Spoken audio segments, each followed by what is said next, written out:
who's in this room, how many of you are already in business? You got your business popping, you making six figures? Raise your hand. Good answer. How many of you aspire to make six figures? How many bosses do we got out there? Do not raise your hand. How many CEOs? There we go, right? Exactly. Welcome to your legacy. I'll start by saying that success is internal, and it's an ongoing journey. But failure, too, is ongoing. They're both a state of mind, and they both work hand in hand. So if you want to be successful in this world of business, you gotta accept failure. I'm Kela Taylor, and I'm a CEO. But I'm no different from you. In fact, I am you. I want success for you as much or as little as you want it for yourself. I wish for you what you wish for yourself. That's the real world coming for you. So again, welcome. So tonight I was selected, thank you, Deidre, as your keynote speaker. So tonight I'm making it my duty, my personal mission, to be as brutally honest with you all as possible. So I ask that you listen, digest, and learn from one who has made enough mistakes for all of us. It's crazy, I know this number by heart. 1,147,872.16 to be exact. That's the amount of money that I lost within a 3-year period. When I built Universal Salon Suites, I wanted people to see quality. Not color, not gender. I just wanted them to see a quality business. So initially, I told people I was the manager, not the owner. I didn't have to face making impulsive decisions like saying yes to a lower offer than what was already listed. Even though, and to this day, I got this big sign plastered that says Universal Salon Suites does not negotiate our suite rentals. But because I know that I'm impulsive, I tend to tell people yes just to get them out of my face. So I couldn't keep the fact that I'm the owner contained for too long. I already had the prices structured according to its square footage, market value, and with all utility expenses factored. So every time I said yes to a lower rate, I was taking a loss. Let's talk about a team. The first 5 people that you associate with regularly will be your primary influence. So be choosy, because they should possibly be your future board members. My team, they're here, they're in the building.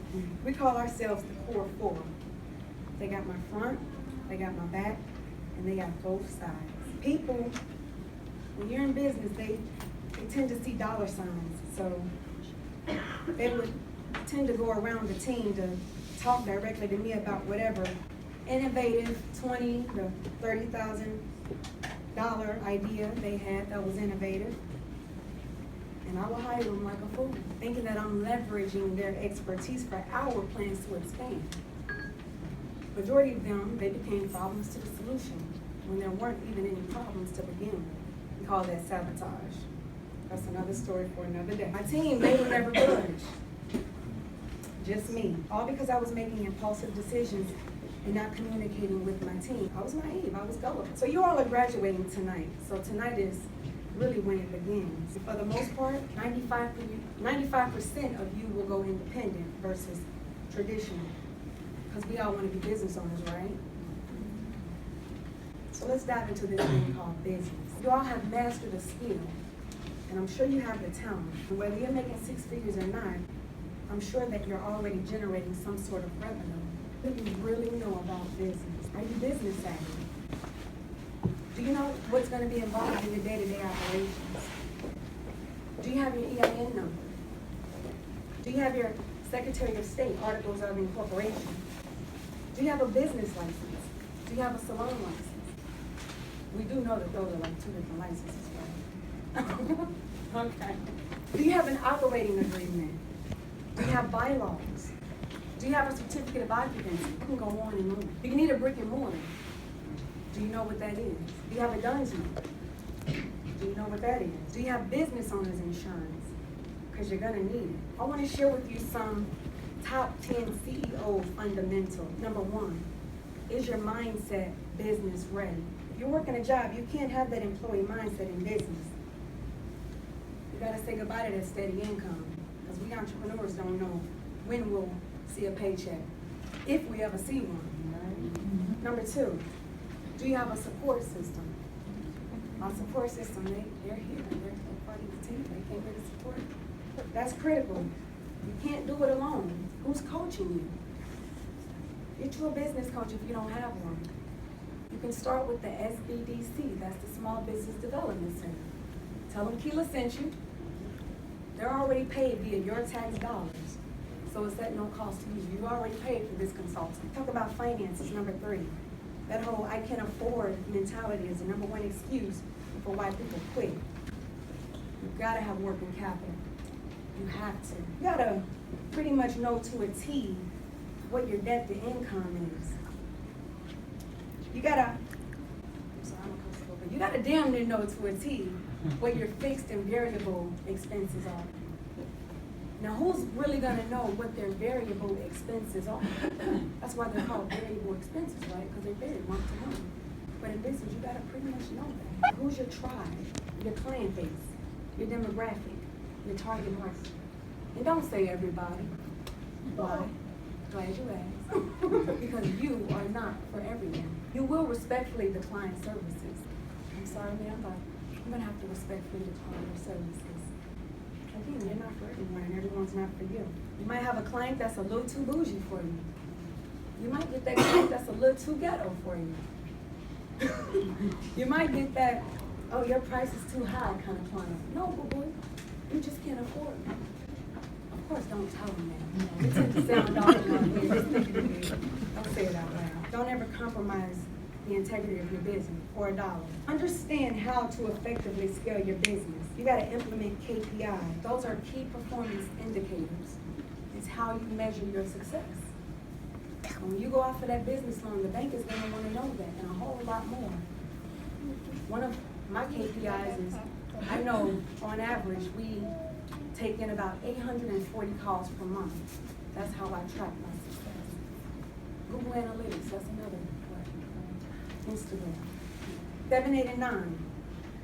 These actually should have been 1, 2, and 3. Core values, a mission statement, and a vision statement. Those are so important. You gotta have a mission as to where you're going. And you have to have a vision as to how you're gonna get there. And then your core values, those are your non-negotiables. Number 10, I saved the best for last, which is actually one of our core values, integrity. Lead with integrity. Master managing yourself before you attempt to manage anything or anyone. I actually failed at my first attempt of being an employee. I'm gonna tell y'all a little story. I was too accessible. I was too emotionally available.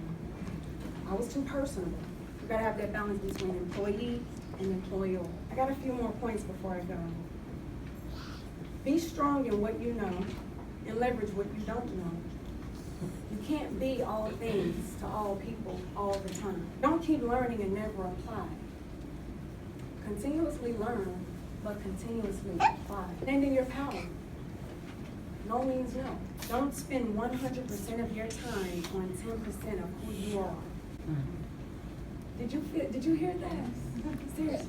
Like, don't spend 100% of your time on a small 10% of who you are. Quality takes a little longer. That's our motto.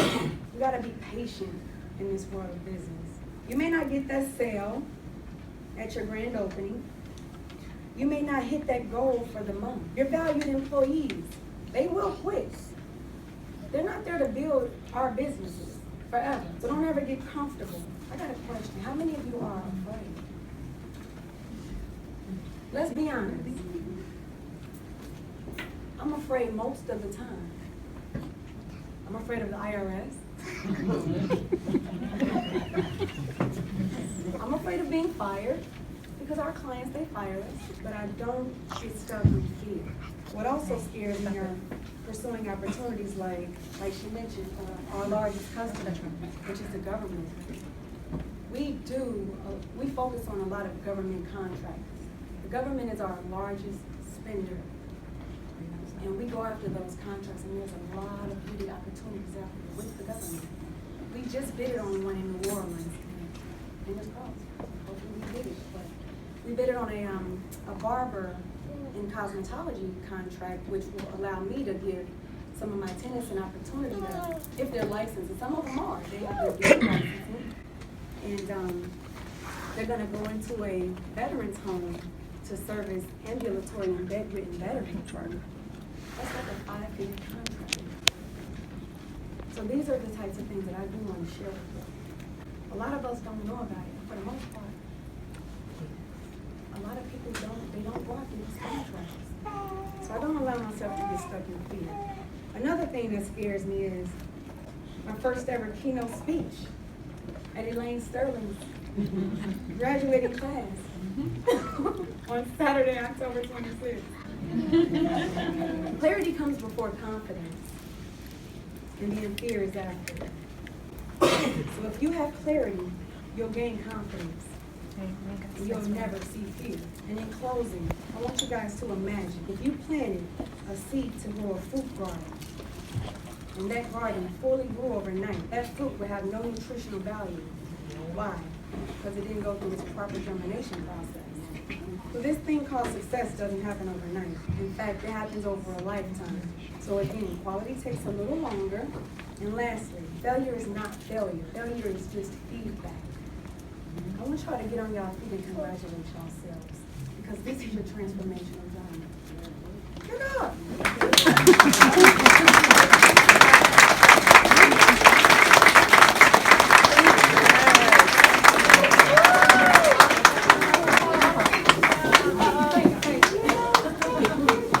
Thank you.